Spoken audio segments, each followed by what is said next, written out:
মতো আরেকটা বিপ্লব সাধন করার প্রয়োজন পড়ে, আমরা সেই বিপ্লবে ঝাঁপিয়ে পড়বো। নারীবাদীর কোন চক্রান্ত বাংলাদেশে বাস্তবায়ন করে দেওয়া হবে না ইনশাআল্লাহ। আপনারা কি প্রস্তুত আছেন কিনা আমি দুহাত দেখতে চাচ্ছি।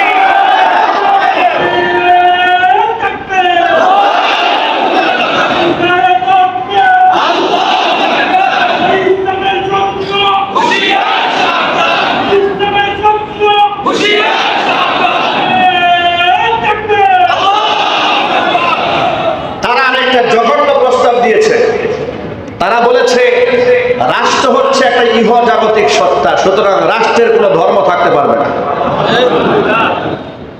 সুতরাং রাষ্ট্রের সংবিধান শুরু করতে গিয়ে বিসমিল্লাহির রহমানির রহিম লিখলে তো ইসলাম ধর্মকে সাপোর্ট দেওয়া হলো, এই বিসমিল্লাহির রহমানির রহিম সংবিধান থেকে বাতিল করতে হবে। নাউজুবিল্লাহ জোরে বলেন। এই হচ্ছে তাদের প্রস্তাবনা যে রাষ্ট্রের কোনো ধর্ম নাই। আচ্ছা, আপনাদের কি বলি রাষ্ট্রের ভাষা আছে না? রাষ্ট্র ভাষা কি?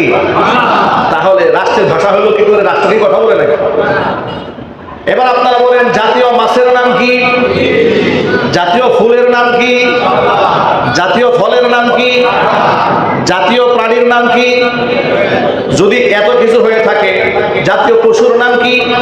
যদি এই জাতীয় এত কিছু হতে পারে, রাষ্ট্রের ভাষা থাকতে পারে, রাষ্ট্রের দিবস থাকতে পারে, রাষ্ট্রের এত কিছু থাকতে পারে, তাহলে রাষ্ট্রের ধর্ম থাকতে হবে। সে ধর্মের নাম কি? চিল্লাই বলে।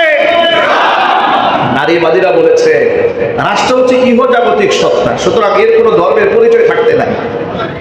সুতরাং সংবিধান শুরুতে ধর্ম দিয়ে সংবিধান শুরু হবে, এটা বাদ দিতে হবে। এটা নারী কমিশন প্রস্তাবনা পেশ করেছে। এই কমিশনগুলো বাতিল করার লক্ষ্যে আগামীকাল ৩রা মে হেফাজত ইসলাম বাংলাদেশ সেই 2013 সালের পরিপূর্ণ এনার্জেটিক পাওয়ার নিয়ে সরোয়ার্দী উদ্যানে গোটা বাংলাদেশের আপামর জনসাধারণকে সাথে নিয়ে এক মহা সমাবেশের আয়োজন করেছে। সকাল 9টার মধ্যে সরোয়ার্দী উদ্যান চলো চলো ঢাকা চলো, এই মিশনে বাংলাদেশের টেকনাফ থেকে তেতুলিয়া, রূপসা থেকে পাথুরিয়া পর্যন্ত এই আন্দোলন ছড়িয়ে পড়েছে। লাখো লাখো মুমিন মুসলমান তাওহীদি জনতা ঝাঁপিয়ে পড়বে আগামীকাল সকাল 9টার মধ্যে সরোয়ার্দী উদ্যানে। কেন? মিশন হচ্ছে কয়েকটি। 1, নারী কমিশনকে বাতিল করতে হবে।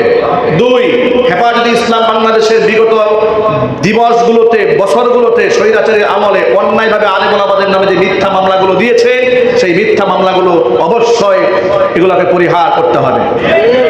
এগুলো আপনারা চান না? আরো যদি বলুন চান না? এমনকি সাথে সাথে 4 দফা দাবি নিয়ে হেফাজত ইসলাম বাংলাদেশ যে কর্মসূচি আগামীকাল ঘোষণা করেছে, এটা সারা বাংলাদেশের একেবারে তৃণমূল পর্যন্ত আওয়াজ পৌঁছে গেছে। আপনারা কি সংবাদটা জানেন? আগামীকাল যে হেফাজতের মহাসমাবেশ, এটা কি আপনারা জানেন? কারা কারা জানেন? জানেন তো? না জানলে এখন কারা কারা জেনেছেন হাত তোলেন। মাশাআল্লাহ, এখন তো জানতে পেরেছেন। এই আওয়াজ আপনাদেরকে পৌঁছে দিচ্ছি। 2013 সালে আমরা কিন্তু গাজীপুর থেকে পায়ে হেঁটে শাপলা চত্বরে গিয়েছিলাম, ঠিক কিনা?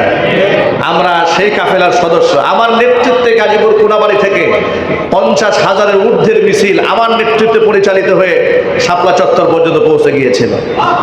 এবং সেই অপরাধে গাজীপুর বাইতুল মামুর জামি মসজিদে আমাকে তৎকালীন স্বৈরাচারের আমলে প্রশাসন দিয়ে ঘেরাও করা হয়েছিল। মসজিদ থেকে আমাকে দিনের বেলা জুমার নামাজে গ্রেফতার করার জন্য গাড়ি ভর্তি পুলিশ এসে মসজিদের সামনে ব্যারিকেড দিয়েছিল।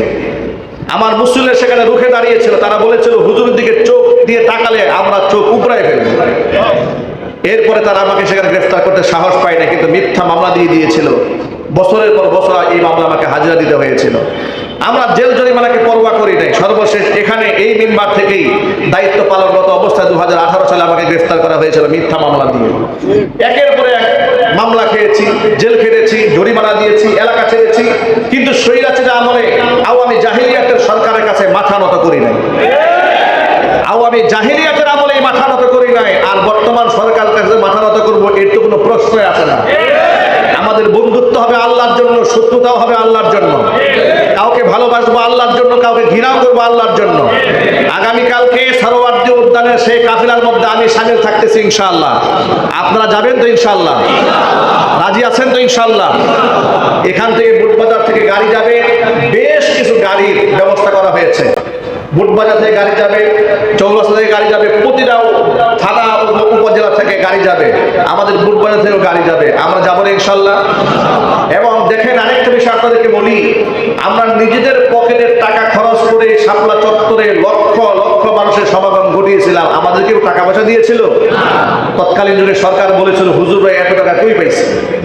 বলে নাই যে আমরা 10-20,000 মানুষ জমা করতে গিয়ে লক্ষ লক্ষ টাকা লাগে, হুজুর ভাই এত টাকা পাইলো কই? ওরা জানে না আমরা যেখানে আল্লাহর জন্য জীবন দিতে জানি সেখানে পয়সা দেওয়া তো কোনো ব্যাপারই না, ঠিক কিনা? অনেক ভাইরা কালকে আমাদের সাথে সামিল হচ্ছেন মিছিলে, সামিল হচ্ছেন প্রোগ্রামে। এখন সেই প্রোগ্রামে এই এতগুলো খরচের আঞ্জাম কে দেবেন? আমরা নিজেরাই দেবো।